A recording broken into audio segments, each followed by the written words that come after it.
Can somebody unmute? Yeah, yeah. It's clear, huh? Ji, got it. Okay.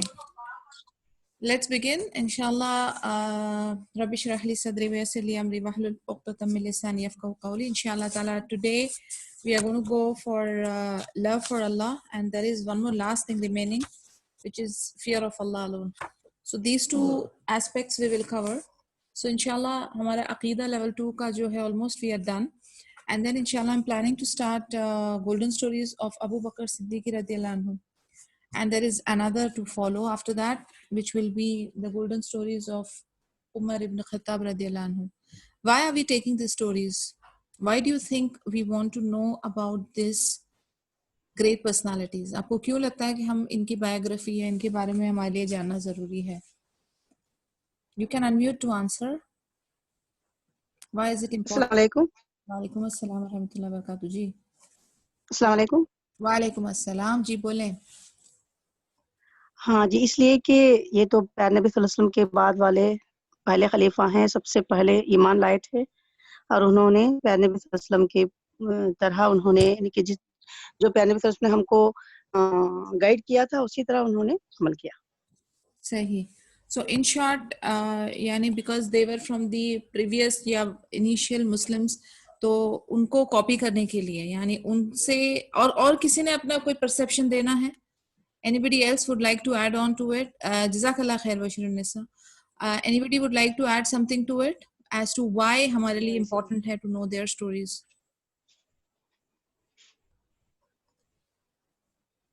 Nobody's got an opinion. Yes, Maria, go ahead. वालेकुम अस्सलाम व रहमतुल्लाह. मुझे है कि हम सुन के आगे बच्चों को सुनानी चाहिए ताकि उनके दिमागों में जो दूसरे लोगों को वो आइडियलाइज करते हैं उस चीज को हम खत्म करके अपने सहाबा और प्रॉफिट्स को सुना के उनको मोटिवेट कर सके, उनके बारे में बता सके. Right. Very good. Even that's a value addition point. Actually, basically हमें एक लाइफ में रोल, not only kids, बड़ों को भी एक लाइफ में एक रोल मॉडल चाहिए होता है, एक सोर्स ऑफ इंस्पिरेशन चाहिए होता है. तो हम जो है यहाँ वहाँ से गलत सलत लोगों से इंस्पायर हो जाते हैं and then we try to copy them. And then उसमें ये होता है कि instead of getting closer to Allah अज़्ज़ा व जल या गेटिंग क्लोजर टू दीन, हम दीन से दूर होने लगते हैं. So to develop that love, to develop that feeling of inspiration, to develop that sense कि हमको किसको कॉपी करना है, क्योंकि just imagine their ranks, okay, and just imagine कि what were they promised by Allah subhanahu wa ta'ala. They were promised Jannah. So what were the things that they used to do? कौन सी ऐसे अमाल हैं उनके जो वो करते थे, कैसे वो रिएक्ट करते थे, वो अलग अलग रोल्स में अपने किरदार को कैसे निभाते थे, as a father, as a husband, as a statesman's person, as a warrior, as a student, as a teacher. वो हर रोल जो वो रोजमर्रा की जिंदगी में जो challenges वो फेस किया करते थे, तो how they used to react, what decisions they used to make, वो कैसे अपने आप पे सब्र रखकर एक सही राह को सिरातल मुस्तकीम पर चलते थे. जब हमें वो टिप्स अगर मिल जाती है उनकी स्टोरीज पढ़ के, so that is where the success lies. तो इसीलिए इनकी स्टोरीज को जानना बहुत जरूरी. दूसरा ये है कि of course enhancing your knowledge, आप अपनी नॉलेज में इजाफा करेंगे. बाकी ये कि आप जो है ये स्टोरीज पढ़ के देन आपका जो एक वो फहम या अंडरस्टैंडिंग ऑफ कुरान एंड सीरा हदीस जो है वो और ज्यादा बेटर होती है. बिकॉज द मोर डेप्थ आप लेते हैं, उसके जो different different angles and aspects आपके सामने आते हैं, फिर जब आपकी नॉलेज होती है वो ज्यादा डीपर और ज्यादा फर्मर होती है, आपकी अंडरस्टैंडिंग बढ़ती है. तो इसीलिए to gain knowledge, to enhance your understanding and to create that love for these people, which is the right, इनका हम पर हक है. So to have that feeling, you have to know what they did. Because right now, this is what I realized and this is what I felt के is the need of the hour. कि हम लोग ये वाला aspect जो हमेशा खाली रहा है, we have never learned about them. हमने वही घिसी पिटी चीज़ों के ऊपर ही अपने आप को कॉन्फ्लिक्ट वाले जो मामलात हैं, डिस्प्यूट्स वाले मामलात हैं, उसी के अंदर ही उलझा के रखा है. So this is something which is very important for us कि हम ये भी देखें the better side of it, the lighter side of it और the practical side of it. ये बहुत प्रैक्टिकल स्टोरीज हैं क्योंकि ये इसमें कोई मनगढ़ंत मिसकंसेप्शंस और मिथ नहीं है. This is all about reality. What has happened has been recorded. ना तो कुछ बढ़ चढ़ के, ना तो कुछ घटा के. So whatever it is, actual thing, reality, उसके ऊपर बेस्ड है. तो this is how our approach should be. And जैसा मैं हमेशा कहती हूँ कि हर काम करने से पहले आपने सोचना है, मैं ये क्यों कर रही हूँ, what is the final goal, और ये काम करने से मेरी दुनिया और दीन में क्या बेहतरी आएगी. यानी इस काम से, इस पर्टिकुलर एक्ट से मुझे दुनिया और आखिरा में क्या फायदा होगा. एंड जिसमें आपको तरजीह, यानी of course you have to give it to आखिरा. सो हम जैसे भी ये सेशंस ले रहे हैं, we are investing the most valuable thing that a person can invest, हमारा टाइम. हम सब अपनी जिंदगी का 1 घंटा इस चीज में लगा रहे हैं.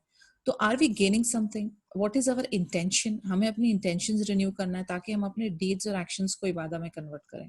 सो the whole idea is to renew your intention, to set your goals. आप अपने गोल सेट करें कि ये काम करने से मुझे ये चीजें हासिल होनी है, एंड देन वी प्रोसीड. हर काम का एक तरीकाकार होगा और आप अपनी लाइफ में ये हमेशा यूज करेंगे. तो हर वो चीज जिसकी कोई मानी नहीं है, जिसकी कोई इम्पोर्टेंस नहीं है, जिसके करने से आपको कोई फायदा नहीं हो रहा बल्कि नुकसान हो रहा है, you will have to eliminate those actions and those deeds and those people as well. तो ये जायजा जो है हम लोगों ने एवरी नाउ एंड देन, हमारी अकाउंटिंग हमने खुद करनी होती है. तो हमें इसको यानी बड़े ध्यान से सोच के समझ के हमारा जो वैल्यूएबल टाइम है उसको खर्च करना है. These days वैसे हमारे पास टाइम बहुत है, but still I thought I will just give a brief about how do you think आप अपनी अप्रोच लाइफ में कैसी रखें. That's why I spoke about all that. Anyways, coming to our subject or topic for today, जो है love for Allah. We'll continue with that, inshallah. The love for Allah, अल्लाह से जो मोहब्बत का तकाजा है, ये जो है ये एसेंस ऑफ इस्लाम है, इस्लाम की रूह है. जब आपका ये लव होता है ना, ये जब अल्लाह के लिए परफेक्ट हो जाता है, तो आपका जो फेथ है ना वो परफेक्ट हो जाता है. और जब ये लव जो है वो फीका या कमजोर पड़ने में लगता है, तभी आपका तौहीद जो है वो इम्परफेक्ट होने लगता है. इसीलिए इस चैप्टर को समझना बहुत जरूरी है और इसमें अमल भी करना बहुत जरूरी है. तो हमारे सारे जो एक्शंस है, the basis of all our deeds is love. Because इंसान जो है ना वो वही करता है जिससे उसे the feeling of belonging, the feeling of love and achievement महसूस हो, तभी ही वो उसमें इंटरेस्ट रखता है. तो इसीलिए कहीं ना कहीं जाकर ये हमारा जाती मफाद है कि if we love immensely Allah अज़्ज़ा वजल, it is for our own sake, हमारी खुद की हैप्पीनेस, हमारी खुद की खुशी के लिए. और अगर आप कोई भी काम करते हो जो आप दिल से करते हो, मोहब्बत के साथ करते हो, तो वो आपका बेस्ट ही होगा. यानी आप देखें, फॉर एग्जाम्पल कहते हैं ना लोग, बड़े कहते हैं हमेशा अक्सर कि बच्चा जो है वो अगर खुशी से अपने दिल से मोहब्बत से खाना खाएगा तो उसके जिस्म को वो खाना लगेगा, वरना फिर वो जाया हो जाएगा. उसी तरीके से हर काम के अंदर, हर एक्शन के अंदर, हमारी हर हॉबी के अंदर, आप सोचें एक वर्क होता है, okay, there is one something called work and there is something called passion. उसमें डिफरेंस क्या है पता है? By passion I can again उसको मैं दूसरा क्लासिफिकेशन दूं तो हॉबी. हमारा एक होता है प्रोफेशन और एक होती है हमारी hobby. The basic difference between the two is what? The basic difference is hobby is something जो हम we love doing. Profession is your work. Okay, again वो भी डिबेटेबल है कि some people these days they say that I have too much passion for my profession, but I don't agree, I disagree with that, because passion and hobby cannot be mixed with that. That is for the material gain. वो एक आपकी मजबूरी, एक जिम्मेदारी, obligation है. whereas passion and hobby आपके ऊपर कोई obligation, कोई जिम्मेदारी नहीं. it is just for your self, for your own me time. वो आपको happiness और pleasure देने के लिए. so हॉबी जो है वो आपको खुशी पहुंचाती है. जब आप स्ट्रेस होते हैं तो आप अनवाइंड करते हैं, आपके लिए रिक्रिएशनल एक्टिविटी होती है, आपको री एनर्जाइज करती है. ओके, अब ये फर्क है किसी चीज में मोहब्बत का शामिल होना और मोहब्बत का गायब होना. एवरी रिश्ता, आप शादी का ले लें या बिटवीन द चिल्ड्रन ले लें या बिटवीन फ्रेंड्स ले लें, अगर ये एलिमेंट गायब है उस रिश्ते से तो वो रिश्ता जो है वो इनकम्प्लीट है, वो नाकामयाब होगा. तो ये एक इंग्रेडिएंट जो है ये बहुत जरूरी है, और ये एक इंग्रेडिएंट जो है वो I would say is the sole essence of all relationships. And similarly, हर एक इंसान का जो सबसे बड़ा रिश्ता है, या I would say the mother of all relations is the relation of an individual with his Lord. कि एक इंडिविजुअल का, एक इंसान का, एक मखलूक का अपने रब के साथ, तो वो रिलेशन में लव की क्या इंपॉर्टेंस होगी उसको समझना बहुत जरूरी है। अब यहाँ पर सिर्फ मोहब्बत का मामला नहीं है, यहाँ पर इबादत का भी मामला है, यानी मोहब्बत के साथ साथ इबादत भी इन्वॉल्व है, शामिल है। तो मोहब्बत एंड इबादत is built on love. In fact इबादत की भी एसेंस लव है। वरना आप सोचें, अगर ये मोहब्बत ना हो तो कौन अर्ली मॉर्निंग उठ के ठंडे पानी से वजू करके सुजूद करेगा, इबादत करेगा? अगर मोहब्बत ना हो तो कौन अपना खाना पीना, अपनी प्लेजरेबल चीजें छोड़ेगा? अगर मोहब्बत ना हो तो कौन अपने पैसे, अपनी जमा पूंजी लगाकर इतनी मेहनत और मुशक्कत करके हज के अरकान पूरे करेगा? तो आप देखेंगे कि हर चीज के अंदर मोहब्बत की इंग्रेडिएंट शामिल है। The love is the essence. तो वर्शिप के लिए भी and to complete your faith, मोहब्बत और love is the most important ingredient. इसलिए if an individual has Allah's love and attainment of his paradise in his heart, he would follow the path that leads to that. This is why when the polytheists loved their deities, that love made them worship them instead of Allah. यानी अब आप देखिए, ये जो मुशरिक है, ये मोहब्बत ही है ना, ये लव और अटैचमेंट ही है ना, कि उनको वो अपने आइडल्स, वो डेटीज, और जैसे हमने पिछले हमारे सेशंस में डिस्कस किया था कि वो डिफरेंट डिफरेंट ओमेंस, यानी डिफरेंट डिफरेंट माइथोलॉजिकल और कल्चरल बिलीफ की वजह से जो जो अटैचमेंट है लोगों की, किसी धागे के साथ, किसी मूर्ति के साथ, किसी कब्र के साथ, किसी मन घड़त स्टोरीज या कोई पायस लोगों के साथ, तो ये उनका लव फॉर दैट थिंग है, लव फॉर दैट कल्चर है, love for the culture of their forefathers है। अगेन लव ही है जो आपको अपने सिरातुल मुस्तकीम से अलग कर रहा है। तो हमारे लाइफ में बहुत सारे लव होंगे, ओके, बट आपको अपना लव फॉर योर रब को खालिस करना है। And how to do it, what are its categories, Quran और हदीस की रोशनी में इसकी क्या इंपॉर्टेंस और मानी, और हमें इससे क्या सीखना है ये चैप्टर से। So love is divided into two categories here. Love that is considered worship, एक लव जिसको हम इबादत के लिए खालिस कर रहे हैं। इट इज वेरी इंपॉर्टेंट कि उसके दिल के अंदर मोहब्बत हो और रेवरेंस हो। रेवरेंस यानी हुर्मत हो, high esteem for the beloved, such that he carries out his orders and abstains from his prohibitions. और ये जो है ये खालिस अल्लाह के लिए होना है, okay? Whoever loves Allah other than Allah along with him by way of worship has committed major shirk. ये हम लोगों ने शिर्क के चैप्टर में बहुत क्लियरली हमने डिस्कस किया है। Now this is something called special love, यानी आपने सिर्फ और सिर्फ अल्लाह अज़्ज़ा व जल के लिए वो लव को खालिस किया कि अल्लाह की इबादत में आप किसी को भी नहीं शामिल करेंगे। सो इट इज तौहीद अल उलूहिया वाला बेसिस, जिसमें आप हर किस्म की इबादत सिर्फ और सिर्फ और सिर्फ for the sake of Allah अज़्ज़ा व जल करेंगे। And it is very important. दूसरा एंगल जो है प्यार का, आप एक और एक बात समझें मोहब्बत का, in fact because that's a higher degree. Love जब आप करते हैं तभी ही आपके अंदर ओबीडियंस आएगी, okay?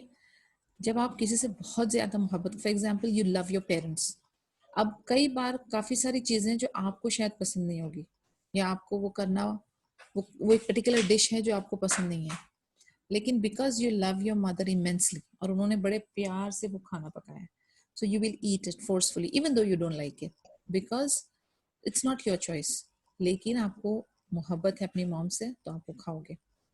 There are things that you do to make them happy, आप रूल्स फॉलो करोगे इवन तो आपको नहीं पसंद आएंगे, आपको बहुत ज्यादा सफोकेटिंग लगता है, आप उसको फॉलो करेंगे। सो लव जो है can make you do things, love जो है it can stop you from doing certain things. So it is love again which is there present, प्यार मोहब्बत शामिल है इस चीज में। सो द स्पेशल लव जो है वो इबादत के रिलेटेड है, एंड इट पर्टेन्स टू कि हम उसको खालिस करें only for the sake of Allah अज़्ज़ा वजल। अगर हम ऐसा नहीं करते नौज़ुबिल्लाह, then we are committing major शिर्क। The second branch of love that stems from it is loving because of Allah and in the cause of Allah. यानी जो दूसरी डिवीजन है वो ये है कि हम अल्लाह की खातिर किसी को प्यार करते हैं या अल्लाह की वजह से, for the cause of Allah Azza wa Jal. So no one loves a thing because a thing is beloved to Allah Azza wa Jal, such as the prophets and messengers, the siddiqun, the shuhadas, the pious or deeds such as salah, charity, good deeds, etc. This form follows the first division, which is the love Allah alone by way of worship. तो वो सारी चीजें जिससे हमें मोहब्बत होती है because of the love of Allah, ठीक है, that goes under this second category. तो वो सारे अमाल, वो सारी मोहब्बत जो हम मोहम्मद सल्लल्लाहु अलैहि वसल्लम या दूसरे मैसेंजर्स के लिए रखते हैं या नेक लोगों के लिए रखते हैं या वो सारे अमालों के लिए रखते हैं। Ramadan is very beloved to us. Now Ramadan as an individual, उसकी एंटिटी हमारे सामने अलग है, यानी it's nothing, it's just a month, it's just one of the pillars, लेकिन we love it for the sake of Allah Azza wa Jal. There are certain friends, हमारे जो दोस्त हैं जिनको हम सिर्फ मस्जिद में मिलते हैं या हमारे इस्लामिक हलकाज़ या सर्कल में हैं, we don't know them otherwise, but हम सिर्फ मिलते हैं तो अल्लाह के नाम लेने के लिए और बिछड़ते हैं तो वही अल्लाह के सेक के लिए, that is purely for the sake of Allah Azza wa Jal. और इनफैक्ट उनकी एक कैटेगरी भी है जिनको शेड मिलेगा यौम आखिरा में इंशाअल्लाह, the people who meet and depart only for the sake of Allah Azza wa Jal. तो इस तरीके की जो चीजें हैं ये कैटेगरी या डिवीजन नंबर 2 में जाता है। The second division, love that is not essentially worship. Okay, जब मैंने आपको ये I got mixed up in something, let me clarify that. जो मैंने 2 डिविजन्स आपको बताए ना, एक डिवीजन में यू आर डूइंग, आपकी जो मोहब्बत है वो सिर्फ अल्लाह के लिए है, वर्शिप के लिए, और फर्स्ट डिवीजन का ही सब कैटेगरी का है loving for the sake of Allah, तो वो सिर्फ फर्स्ट कैटेगरी है। अभी हम सेकंड के बारे में डिस्कस कर रहे हैं। Love that is not essentially worship, यानी जो जिसमें इबादत शामिल नहीं है। तो लव जो कि हमारे कंपैशन या मर्सी से ईजाद होती है, जैसे कि अभी एक माँ बाप का और बच्चे का प्यार है, वो प्यार वो वाला प्यार नहीं है जो इबादत के लिए और अल्लाह के लिए खालिस करना है, ये एक नेचुरल हमारी फितरा में है। यानी love for your teacher, love for the pious, again natural love among friends या लोग जो एक जैसी हॉबी रखते हैं या एक जैसी लाइक्स और डिसलाइक्स रखते हैं, natural love. So there is a special love and there is natural love, बस ये फर्क आप समझ लें।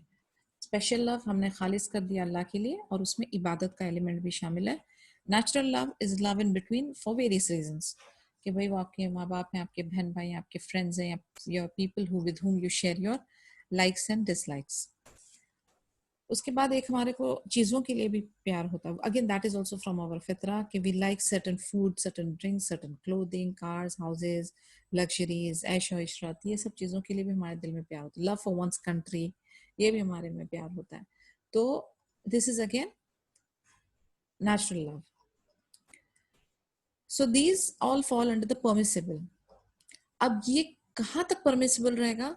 जब तक के इसमें, मैं नेचुरल लव की बात कर रही हूँ, जब तक के इसमें इबादत का एलिमेंट शामिल ना हो, यानी ये उस हद तक ही अलाउड है जहां तक इसमें इबादत वाला फैक्टर ना आ जाए। जहां पर इबादत वाला फैक्टर आ जाएगा, हुर्मत वाला फैक्टर आ जाएगा, तो वो शिर्क में कंसिडर हो जाएगा। So it is very important कि हम ये जो फाइन लाइन है ना, इसको समझ के रखें। और एक और एक चीज मैं आपको बताऊं कि लव में होता क्या है पता है? द पर्सन गेट्स ब्लाइंडेड, यानी उसकी सोचने समझने की या उसकी सैनिटी जो होती है ना, रीजनिंग जो होती है या डिसीजन मेकिंग पावर जो होता है, वो खत्म हो जाता है। जैसे हम बोलते हैं ना, love is blind, it is true. उसके अंदर एक अपनी कुव्वत है, एक अपनी ताकत है, इंटॉक्सिकेटिंग इफेक्ट है कि द पीपल इन लव, आप देखेंगे उनकी ये जो इमोशन आइकन्स भी जो बनते हैं, देखें आप, people in love they will have hearts in their eyes. उनकी देखने की चीजें, उनके समझने की, रीजनिंग, जजमेंट करने की चीजें, वो जो कुव्वत होती है वो खत्म हो जाती है।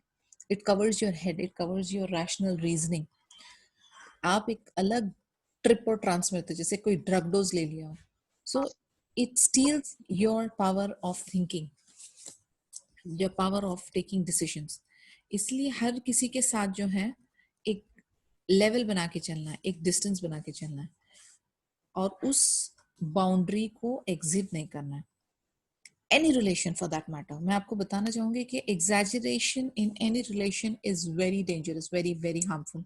और ये अक्सर मैं जब भी किसी, यानी काफी during my counselling sessions and stuff, I keep discussing this matter कि आपने अपने इनर कोर जो है ना, आपका इनर कोर बहुत सेंटिमेंटल और इमोशनल सॉफ्ट इनर कोर जो है आपका, उसको आपने हमेशा प्रोटेक्ट करना है. तो मेक बाउंड्रीज अराउंड इट. और वो बाउंड्रीज 1 2 3 लेवल की ऐसी बनाए कि जो आपके एक्विंटेंसेस हैं वो सिर्फ बाहर बाहर है, जो आपके थोड़े करीबी हैं वो सेकेंड बाउंड्री तक आ रहे हैं, और जो आपके रियल क्लोज लव्ड वंस हैं, जिनसे जो हार्मलेस हैं आपके लिए, वो आपके थोड़ा और करीब आ रहे हैं. लेकिन आपकी इनर इनर जो सेल्फ है ना, उधर तक किसी को पहुंचने ना दें, क्योंकि देन द होल फितना starts, and then the whole process of getting depressed and getting attached, getting detached and emotional trauma, वो सारा फिर अफेक्ट होने लगता है. तो ऑलवेज बैलेंस इट आउट, हत्ता कि अपने शोहर के लिए, हत्ता कि अपने औलाद के लिए एग्जैजरेट ना करें. बिकॉज कुरान में भी मेंशन है ना, माल एंड औलाद आर लाइक बिगेस्ट फितनास, जो आपको अपनी इबादत से, अपने गोल से गाफिल करते हैं. Which is true, if it is in Quran it is true of course. तो हम लोग एज एन इमोशनल लेवल पे अपने आप को उस तरीके से इन कंट्रोल रखा करें. लेट्स बैलेंस इट आउट, ताकि हमारे कोर जो है ना वो हर्ट ना हो. और वो जो कोर है ना, वो कोर हमने स्पेशल लव के लिए खालिज कर देना है, अल्लाह के लिए. Because Allah will never disappoint you, Allah will never leave anything unaccounted, Allah will compensate you, and Allah is all hearing and all seeing. Allah सब देख रहा है, किसी को पता नहीं होगा, ठीक है, but Allah knows. Any time anywhere Allah knows. तो इसलिए वो चीज जो है, मैंने कहा आपको कि जो रिश्ता है उसको प्रायोरिटी देनी है. So your inner core belongs to Allah अज़्ज़ा वजल. और उसके बाद फिर एक्चुअली हमारा ये एशियन कल्चर थोड़ा सा है ना, उस वजह से बहुत दिक्कत आती है. हम लोग सर्टन रिलेशनशिप को बहुत ज्यादा मायने देने लगते हैं, यानी शरीक हयात and my husband and all those पतिव्रता कंसेप्ट, हर एक रिश्ते को उसकी हद तक, इवन फॉर दैट मैटर औलाद को लेकर पूरी जिंदगी उनके पीछे मेहनत कर दी, इबादत और उसके सीकिंग नॉलेज एंड दावा and all that, forget about it. सिर्फ अपने औलाद को खाना पकाना, उसकी बस देख रेख, उसकी जरूरतों को पूरा करने में लग गए. यानी ये चीजें हैं जहाँ पे हमको इवन आउट करना और बैलेंस करना है, और देखना है कि हम एग्जैजरेट कहाँ कहाँ क्या क्या कर रहे हैं. तो सेकंड टास्क आज मैंने आपको बताया है. फर्स्ट इज टू, आप अपना एक प्लान चार्ट आउट करेंगे. You want to put it on paper, well and fine, excellent. अगर आप अपने जहन में भी करना चाहते हो तो कर लें. गैर जरूरी चीजों को एलिमिनेट करना है, जरूरी चीजों को इंक्रीज करना है, प्लान बनाना है before doing anything. Why am I doing this, how am I going to benefit in दुनिया एंड आखिरा. एंड दूसरा टास्क ये है कि आपने और एक चीज अपने रिलेशनशिप्स में देखना है कि where am I going overboard, कहाँ पर मैं एग्जैजरेट कर रही हूँ. ऐसा कोई रिश्ता, ऐसी कोई दोस्ती, ऐसा कोई चीज जो कि मुझे इमोशनली अफेक्ट कर रही है, उसको कम करना पड़ेगा. You have to equalize it. तो ये जिसने बैलेंसिंग, इमोशनल बैलेंसिंग सीख लिया, सुभान अल्लाह, वो काफी हद तक अपनी सैनिटी मेंटेन रखता है. Okay, so 2 divisions we understood, the special love and the natural love. So these all fall under the permissible one. जहां पर इबादत का एंगल आ जाएगा वहां पर वो शिर्क में कन्वर्ट हो जाता है. So a man would love his parents naturally out of high esteem and reverence for them, but if he intends to worship Allah by being kind to them, it then becomes a worship. Likewise, he would love his child out of compassion, and when he makes him carry out Allah's order to properly nurturing this child becomes connected to it, then it becomes worship. जो भी हमने discuss किया था कि हम अपने अमाल को अपनी नियत के हिसाब से we can convert it into ibadah. For example, ये मेरी requirement है, I will feel hungry, I want to eat food. लेकिन अगर मैं खाना खाऊं इस नियत से कि मैं खाना खाऊंगी, I'll provide food and nutrition to my system, to my body, ताकि मैं इबादत अच्छे से कर सकूं, ताकि मैं नेक अमाल जो है वो खूबसूरती से अदा कर सकूं, then I convert my normal activity into ibadah. तो हर वक्त जब हमने ये चीज हमारे जहन में रखी and we will have the right intention, then we can convert our daily activities into ibadah. हर हलाल चीज को कंज्यूम करते वक्त आप सोचें कि आई एम फॉरबिडिंग हराम for myself because I want to please my Allah, and then I am seeking हलाल, then it becomes ibadah. Similarly, the natural love we have for food and drink and clothes, it is intended and aid us in worship, then it becomes worship. The Prophet Muhammad Sallallahu Alaihi Wasallam said, actions are based on intentions, ठीक है? And everyone will get what they have intended. तो हमारे अमाल के ऊपर हमारी नियत जो है, नियत के ऊपर हमारा दारोमदार है सारा. So whatever is required to fulfill an obligation is obligatory. They also say the means have the rulings of the goals and this is the matter agreed upon. तो स्कॉलर्स भी इस चीज़ के ऊपर स्ट्रेस करते रहे हैं, हमारे मैसेंजर भी इस चीज़ पे स्ट्रेस करते रहे हैं. And I will give a reference here now from सूरत अल-बकरा आया number 165. And of mankind are some who take for worship and others besides Allah as andad to him. They love them as they love Allah, but those who believe love Allah more than anything else. If only those who do wrong could see, when they will see the torment, that all power belongs to Allah and that Allah is severe in punishment. तो इस आयत में other besides Allah is andad. Andad is the plural of nid, which means an equal and partner. तो again ये शिर्क की तरफ इशारा हो रहा है. They love them as they love Allah. That is, they love other than Allah by the way of worship. Again, ibadah का element आ रहा है इधर, and that is why this is considered major shirk. According to this verse, Allah Azza wa Jal informs us of the status of the mushrik in this world and the punishment that will be inflicted on them in the hereafter. तो मुशरिक का तो ठिकाना हमें पता है. They set some of Allah's creatures up as equals to them. यानी उनका बस एक ही काम है, दर्जात जो हैं मखलूक की इतनी बुलंद करो कि अस्तगफिरुल्लाह लाज़िम वो माबूद के लेवल तक पहुंच जाए, which is totally wrong. And of course ये सौदा बड़ा भारी पड़ने वाला है. May Allah protect us from all sorts of shirk. Ameen ya Rab. So what is the relevance of this verse to the chapter? This verse prevents one from loving anyone as he would love Allah, because that is the form of the major shirk. Or major shirk will expel you out of the Islamic fold. This could be noted with some worshippers and servants who love some graves and awliya. Again, मैंने आपसे कहा था कि एक अजीब किस्म की मोहब्बत और अकीदत होती है कब्रों को लेकर या कुछ चंद पायस लोगों को लेकर. This is one of those kinds. And then of course this is major shirk. अभी वही नुक्ता जो हम लोगों ने अफर्मेशन एंड नेगेशन का पढ़ा था जब हम लोग शहादा के बारे में पढ़ रहे थे, कि बहुत सारे लोग हैं जो yes they would love Allah too much but they would love others also. यानी आप अगर अफर्म करते हैं कि only Allah, then you have to negate others, and that is where you can perfect and complete your tawheed. जब तक कि आप वो others वाला चैप्टर खत्म ना कर दें और only Allah वाला चैप्टर शुरू ना कर दें, you will not be able to achieve the right or complete status or aqidah. In another verse from Surah number 9, verse number 24, Allah says, if your fathers, your sons, your brothers, your wives, your kindred, the wealth that you have gained, the commerce in which you fear a decline, and the dwellings in which you delight are dearer to you than Allah and His Messenger, and striving hard and fighting in His cause, then wait until Allah executes His command. अब इसमें हमारे वो natural love के बारे में discussion हो रहा है. पहले वाले में हमारा स्पेशल लव के बारे में डिस्कशन हुआ था. So executes his command means he will execute his punishment. वो अपनी punishment को लागू करेंगे. Allah commands his prophet sallallahu alaihi wasallam कि वो warn करें उन सब को जो objects को प्यार करते हैं. आजकल हम लोग जो है ना इस चीज का भी शिकार होते हैं.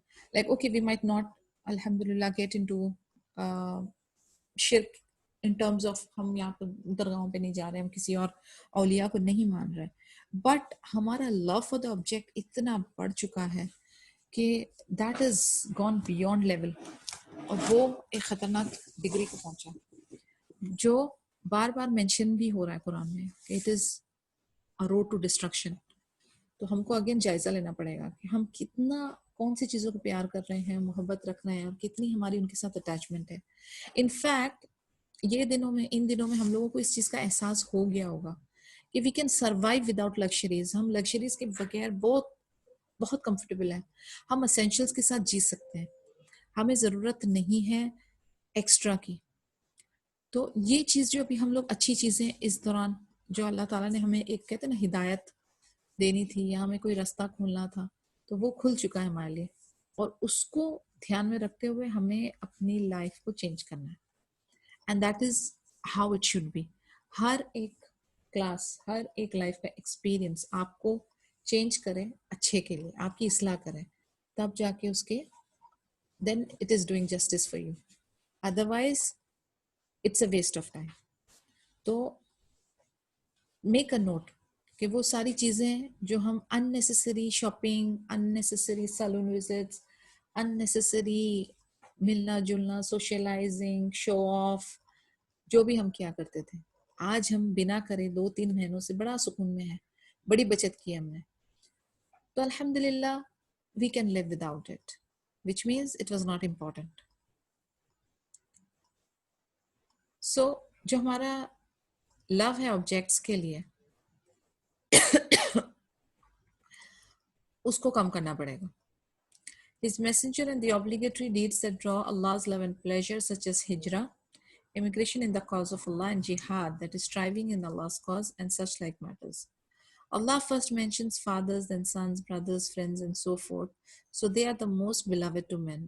See, Allah is our Khalik, right? He's our Rabb. Is our Khalik, our Malik, our Mudabbir. Allah knows well हम लोगों की क्या फितरा में है। तो ये सारी चीज़ें जो है ना हमारे हमारे हमारे बाप, हमारे बेटे, हमारे भाई, हमारे फ्रेंड्स, वो लेयर है ना, लेयर, जैसे मैंने आपको समझाया था, अल्लाह ताला explains it so well in Quran. He knows हमारे फितरा क्या है। तो ये हमारे लेयर्स हैं, हमारे दिल के करीब है ये। तो अभी आप इन रिश्तों को, इन हमारे दुनियावी कनेक्शंस को इतना इम्पोर्टेंस दे दें कि वो अल्लाह के लव को सुपरसीड कर जाए, तो वो दैट इज अ प्रॉब्लम। और फिर उनके लिए है खतरनाक अंजाम, नाउज़ुबिल्लाह। Thus the verse points to the fact that the love of those people, even though not by the way of worship, भले इबादत के लेवल पे नहीं, but preference अगर आप उनको दे रहे हैं। For example, I'll tell you now from a real life example. अजान हो रही है and you're cooking, or maybe you're serving food to your child or to your husband. Now don't get me wrong, आप ये मत सोचिए कि मैं आप लोगों को उस तरीके की बातें सिखा रही हूँ कि आप लोगों के घरों के अंदर डिस्कॉर्ड पैदा हो, नाज़ुबिल्लाह, not that is not my intention. My intention is to explain you कि हम लोग कैसे दुनियावी नेचुरल लव को प्रायोरिटी दे देते हैं स्पेशल लव के ऊपर। अजान हुई है and we are trying to cook food or trying to serve food to our family.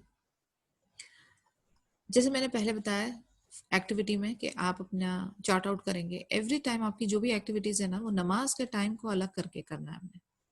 Anywhere you are going, आप बाहर कहीं प्लान कर रहे हो, कोई मीटिंग, कहीं आना, कहीं जाना, कोई फैमिली इवेंट, कोई आपका रोज का काम, रोजमर्रा की चीजें, आपको अपनी नमाजों का टाइम पता होना चाहिए और आप उसको प्रायोरिटी पहले देंगे, अव्वल सल्ली बाकी खली वली। तो ये हो गया प्रेफरेंस देना अल्लाह अज़्ज़ा वजल को, ठीक है। अगर शादी ब्याह है, नमाज डिले हो गई, जैसे मैंने बताया खाना सर्व करना है तो आपने नमाज डिले कर दी, तो आपने प्रायोरिटी किसको दी? आपने प्रायोरिटी रिश्ते को दी, अल्लाह को नहीं दी। तो ये नापसंदीदा चीज है। आपको हर चीज को, even if you have an appointment with the शेख और अ प्रेसिडेंट और उधर हो गई हय्या अलल फलाह, हय्या अलल सलाह, आपने अपना टाइम आउट करना एवरीथिंग से। बिकॉज एक और एक हदीस है जिसमें हजरत आयशा रदियल्लाहु अन्हा, मैं आपको उसका जिस्ट मफहूम बता रही हूँ सिर्फ, कि पूछा गया कि नबी सल्लल्लाहु अलैहि वसल्लम क्या करते थे, कहते हैं वो हमारे साथ घर के कामों में इन्वॉल्व होते थे, वो काफी सारे मामलात में he used to be around. कहते हैं जैसी अजान होती थी वो हमसे स्ट्रेंज हो जाते थे, he will drop the things that are in his hand and he will go for सल्ली। इसे कहते हैं प्रायोरिटी देना। और हमारा जो है गोल यही होना चाहिए, इवन तो आप बड़ी से बड़ी चीजों में इन्वॉल्व होंगे। There was another true incident that happened, दो एक्चुअली मैं आपको सुनाती हूँ। This incidents really are true incidents जो होते हैं ना, वो बड़ा इंस्पायर करते हैं हम लोगों को। तो एक जो था कि ये एक औरत थी, एंड यू नो आपको ये जो वो बनाते हैं ग्रेप लीफ के अंदर जो चावल बनाते हैं, forgetting what is it called, मलफूफ, और इसके अंदर जो चावल, it's a very difficult procedure to make it. और उसका ऐसा है कि उसका जो प्रोसीजर है, वो स्टेप्स जो है वो बैक टू बैक करने होते हैं। If you delay it, it will get spoiled और समथिंग लाइक दैट। तो that female was making this food for this husband, अपने शौहर के लिए वो खाना बना रही थी। उसका हस्बैंड बहुत फसी एंड काफी एरोगेंट था। तो एनीवेज अजान का टाइम हो गया, तो she switched off the gas and वो नमाज के लिए गई। शी थॉट कि पहले मैं नमाज पढ़ूंगी, and she died while praying. So scholars were talking about this कि अगर वो डिसीजन लेती कि वो कंटिन्यू करें, देखिए कई बार हमारे भी, हम लोग खाना पका रहे थे कि मैं गला देती हूँ पहले और फिर नमाज पढ़ लेती हूँ। वो डिसीजंस है ना, ऐसा लें जिसमें आपका लव फॉर अल्लाह जाहिर हो। So be wise and may Allah give us that हिदाया। वो तौफीक भी अल्लाह की तरफ से हमें आनी चाहिए, इसलिए इसकी दुआ करते रहा करें। दूसरे इंसिडेंट में, एक वेडिंग के लिए एक लड़की जो थी, उसने, आपको पता है bridal makeup takes too much of time, right, and too much of money as well. तो उसने वो पूरा मेकअप वगैरह किया and she was suppose to go for the gathering. जैसी अजान हो गई, शायद उसका वजू नहीं था या टूट गया था, शी मेड वुदू। अब उसकी मदर ने आकर उसको पॉइंट किया। देखिए आप कैसे गलत, हम लोग दुनिया को कैसे तरजीह देते हैं, और कई बार हम हमारी औलाद को या हमारे आसपास लोगों को दीन से गुमराह करते हैं। May Allah protect us and forgive us in case we are doing this.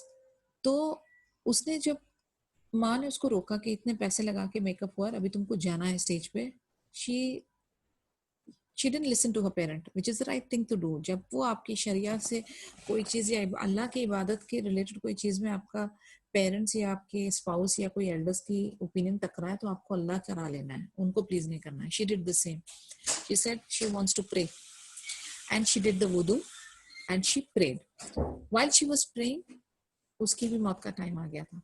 Again scholars pointed out कि जस्ट इमेजिन कि अगर वो उधर पार्टी में जाके वो हुल्ला गुल्ला में बैठी होती।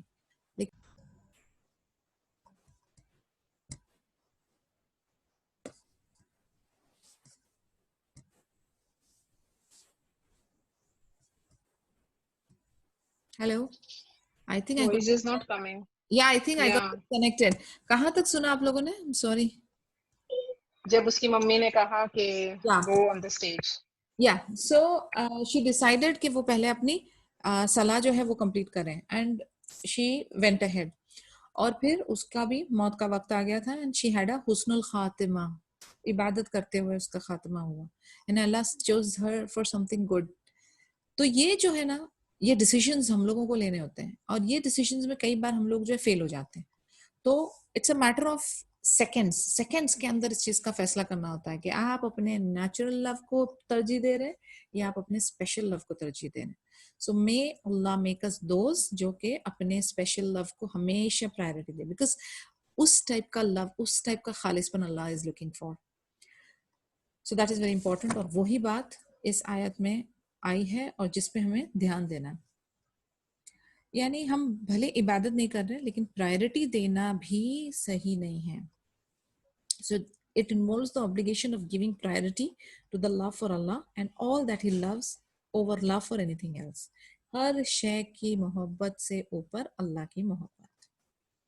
Loving Allah and all that He loves and is pleased with is obligatory। Again जब ये मामला ऑब्लिगेटरी हो जाता है ना, तो इसमें फिर आप सोच लें कि अगर आप नहीं करते या कमी पेशी करते हो तो आप सजा के बायस हो। ओके, सो ये loving Allah and all that He loves and is pleased with is obligatory, it is not voluntary। Loving the messenger sallallahu alaihi wasallam is obligatory। Nothing of the 8 things mentioned in the verse should be given priority over Allah's love and orders। तो मैं चाहूंगी कि आप जो है ये verse जरूर देखें। I will type it out if you want।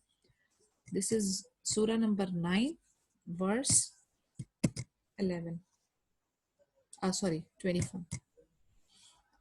all right, another verse or another hadith for that matter, Anas radiallahu anhu narrated that Allah's messenger sallallahu alaihi wasallam said, none of you will have a complete faith until he loves me more than his child, his father and all mankind। तो अभी ये जो अपने messenger को love करना है, वो जो ऑब्लिगेटरी पार्ट है, उसके बारे में हदीत है। What happens in this hadith is Prophet Muhammad sallallahu alaihi wasallam states that आपका ईमान जो परफेक्ट नहीं होगा, और आपको कहते हैं ना जन्नत का टिकट पाने के लिए these are the shortcuts. जब तक कि आप अपना ईमान परफेक्ट नहीं करते, जब तक कि आप अपना तौहीद परफेक्ट नहीं करते, you are not doing acts or deeds that are beloved to Allah Azza wa Jal. तो आपको अपने नबी को कितनी हद तक प्यार करना है कि आप अपने dearest and the most loved and the most closest entity से ज्यादा अपने मैसेंजर को प्यार करें. But why should we love our prophet more than anyone else? Because it is we are Allah's messenger. that one is Allah के जो नबी है, जो हमारे रसूल हैं, इनके थ्रू हमें अल्लाह के जो अहकामात हमें करने हैं, जो काम हमें करने हैं, उसके बारे में पता चला. और उसी के वजह से इंशाल्लाह अल्लाह राजी होंगे और उसी के वजह से हमें जन्नत में दाखिल होने का मौका इंशाल्लाह बिइज़्निल्लाह मिलेगा. सो हमको गुमराही से हिदायत के तरफ, जिसे कहते हैं ना, हमें गाइडेंस का रास्ता, जो हमें सही रास्ता बताने वाले जो थे वो हमारे नबी थे. इसलिए Allah wants us to love him. And how can we prove the love? You have to obey him, follow his commands, believe whatever he said, and stop from what he abstained. 4 चीजें करनी है. उनकी birthday मनाना है या इश्क रसूल में जाके नाते पढ़नी है? नहीं. वेरी क्लियरली बहुत सिंपल वर्ड्स लिखा हुआ है. Loving the prophet entails what? Obeying him, following him, believing in him, and doing things that he said to do, and stopping or abstaining from what he stopped. तो ये काम करने हैं if you truly love your Nabi. So is it obligatory to love the Prophet Muhammad Sallallahu Alaihi Wasallam even more than oneself? Yes. Umar radiallahu anhu once said to the Prophet Sallallahu Alaihi Wasallam, "You are more beloved to me than everything except myself." Then the Prophet Muhammad Sallallahu Alaihi Wasallam said, "No, I swear by the one in whose hand is my soul, until I become more beloved to you than yourself." Umar then said, "Now by Allah, you are beloved to me more than myself." So the Prophet Muhammad Sallallahu Alaihi Wasallam, "Yes, now, O Umar." यानी एक बार उमर रज़ी अल्लाह अन्हु ने कहा कि मैं आपसे बहुत प्यार करता हूँ, हर चीज से ज्यादा आपसे प्यार करता हूँ एक्सेप्ट के अपने आप से. तो उन्होंने कहा कि आपका ईमान परफेक्ट नहीं होगा जब तक कि आप अपने आप से भी ज्यादा मुझे प्यार ना करें. That time Umar radiallahu anhu declared that he loves him more than himself, and that time Muhammad sallallahu alaihi wasallam proved that yes, this is the correct iman. So this hadith proves के obligation of giving priority to one's love.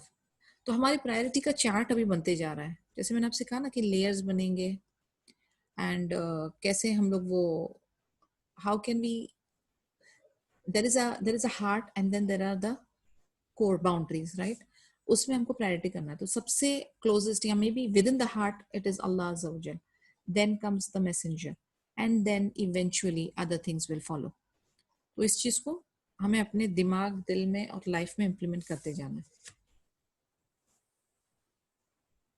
So what do we learn from this verse? It is obligatory to love the Prophet, and this love should be given priority over the love shown to any other creature. यानी और किसी भी मखलूक और entity से ज्यादा इसको तरजीह देनी है, हत्ता के अपने आप से भी. The negation of faith referred to in the hadith does not imply one's exclusion from the fold of Islam. यानी अगर ये ना करें तो आप दीन के फोल्ड से बाहर नहीं हो रहे. लेकिन of course this is not the thing to be done. The thing to be done is something that we discussed, that priority अपने आप से भी ज्यादा देना. Anas radiallahu anhu also narrated that Prophet Muhammad sallallahu alaihi wasallam said, "Whoever possesses the following 3 qualities will relish the sweetness of faith."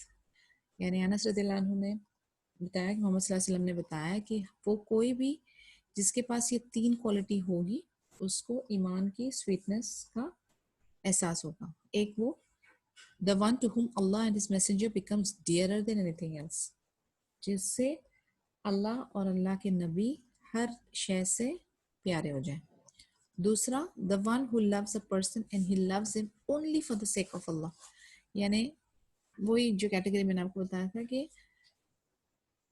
2 लोग इसलिए एक दूसरे को प्यार करते हैं only for the sake of Allah Azza wa Jalla.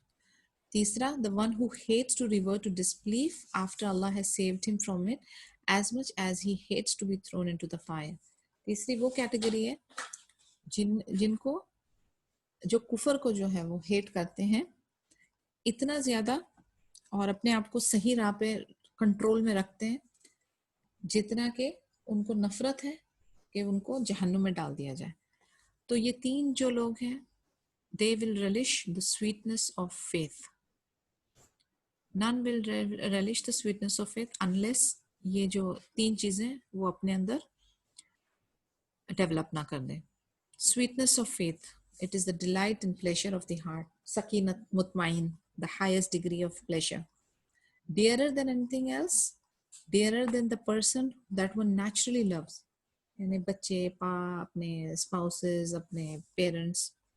As much as he hates both disbelief and being thrown into fire. यानी हम सबको इस चीज से नफरत है कि, या हम लोग इस चीज को नहीं चाहते कि नौजुबिल्ला हमें जहन्नम में डाल दिया जाए, या हमें काफिरों में या नौजुबिल्ला अस्तगफिरुल्लाह मुशरिकों में शामिल किया जाए या मुनाफिकों में शामिल किया जाए। हमारी कोशिश क्या है कि हमको आला से आला, बेहतरीन से बेहतरीन मुकर्रबों में शामिल करो, जो सबसे ज्यादा बेहतरीन इनाम का बायस हो। हमको उस कैटेगरी में जाना, हमको उस कैटेगरी में जाना जहाँ पे हिसाब किताब बगैर जन्नत में दाखिल हो, राइट। मैं अल्लाह में कसम अमंग दोस्त। तो उस चीज के अंदर हमको बेस्ट ऑफ द बेस्ट चाहिए। ये हमारी, again this is how we think. भले हमारे अमाल उस तरीके के ना होते हो, बट हमारी चाहत यही है। So this is what you want and this is what you hate the most.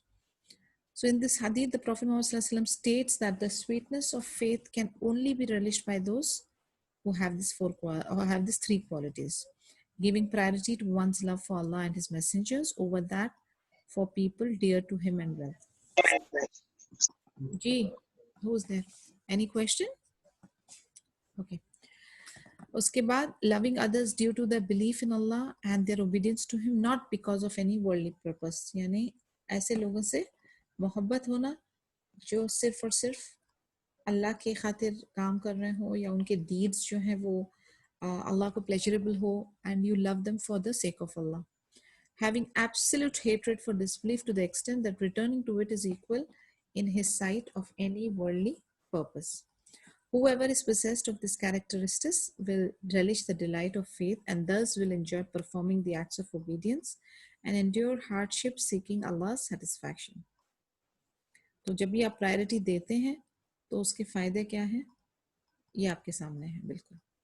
So it's very important कि हम हमारे जहन में, हमारे दिलों में, हमारे दिमाग में, हमारी ज़िंदगी में इस चीज़ की इम्पोर्टेंस समझें और फिर इसको आगे हम उसी तरीके से लेके चलें। There is a kind of a chart बना हुआ है, इन्फोग्राफिक है, मैं इंशाल्लाह वो ग्रुप में शेयर करती हूँ, तो आपको और जो हम लोगों ने डिस्कस किया है you will have it very handy. आपको रिमाइंडर की तरह यूज़ हो सकता है, आपकी नोट्स में वो शामिल हो सकता है। एंड इंशाल्लाह we will be continuing this again. कोई क्वेश्चन है तो please, it's an open forum, let's discuss any matter, anything, any point, any नुक्ता जिसको आप डिसएग्री करते हो या जो आपको समझ में ना आया हो, so we can talk it out now. जी, you can unmute, guys.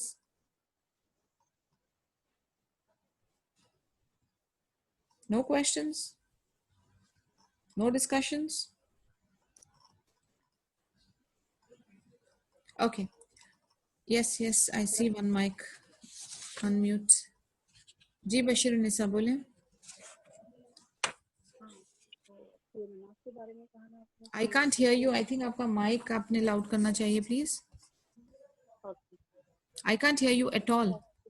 I can't hear you at all. Bashir निसा, आपकी आवाज बिल्कुल नहीं आ रही। अभी भी नहीं आ रही है। आपका माइक थोड़ा सा प्रॉब्लमैटिक है। You can type your question. आप टाइप कर लें।